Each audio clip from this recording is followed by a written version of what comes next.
Today we'll be learning how to use the Rice Clear Linux server in order to upload and compile Verilog code. In order to use the Clear Linux server, we need to download a tool, and this tool is called PuTTY. So I've went over to putty.org and I'm going to go ahead and download and install it. So most computers are 64-bit these days, so I'm going to use a 64-bit launcher, and you guys should as well. So I'm going to go ahead and run it.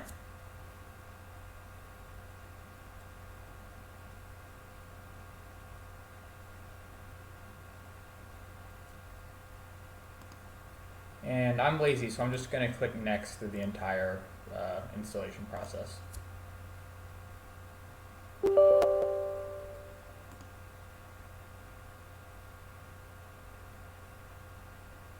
Okay, and with that, we have PuTTY installed.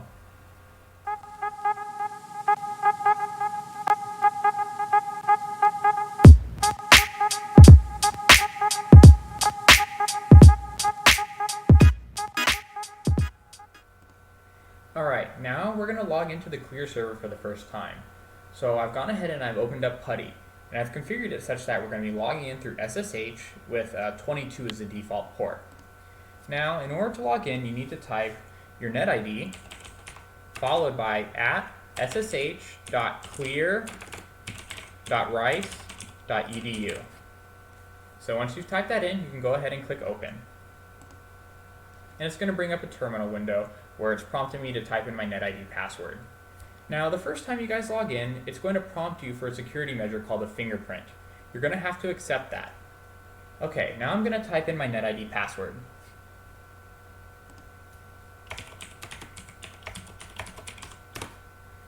And now, if you notice there, it did not show any keystrokes.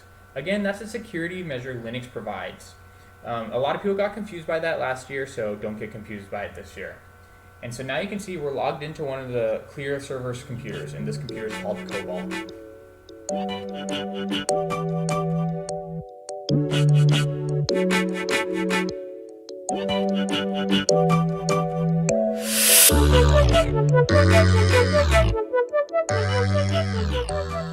Okay, now we're going to learn how to securely copy files from your local machine over to the Clear Linux server so you're able to compile it and run it. So as you can see here on the left, I'm logged into the Clear Linux server. We know it's the Clear Linux server because it's PuTTY, and it also has the name Cobalt. So all the computers on the Clear Linux server are named after different minerals, elements, etc. On the right here, I have a command prompt where I'm typing in a special SCP command, which stands for Secure Copy. So I have a test file over here that I want to copy over to the Clear Linux server. So in order to do that, I type SCP, and then I first type the from destination. So I'm taking it from my C drive all the way down to my desktop, and it's the testfile.txt. So that's the from destination. Now we need to send it to the to destination. And so it's similar to logging into the Clear Linux server. We type our net ID, and then we say @ssh.clear.rice.edu. Then what you need to do is you need to add a colon, and then you need to add the file path of where you need to store your files on the Clear Linux server. And that's something that's kind of difficult to find, but there's an easy way around it. If you type pwd when you're logged into the Clear server, you can actually figure out the proper file path. And it's /storagehome/d/drs3. So as you can see here, I've added that on the end. So I'm going to go ahead and hit enter. And again, it's going to prompt me for my password. Depending on when you log in, it might also do a fingerprinting measure, but as before, accept it. So I'm going to type in my password. And as you can see, it's done 100% copied at 1.6 kilobytes per second.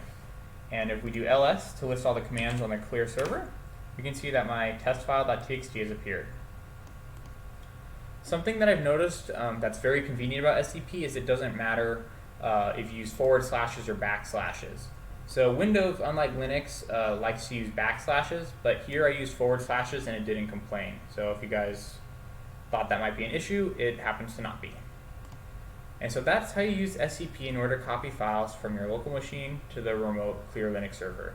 Just type SCP, the from destination, and then the to destination, and you should be good.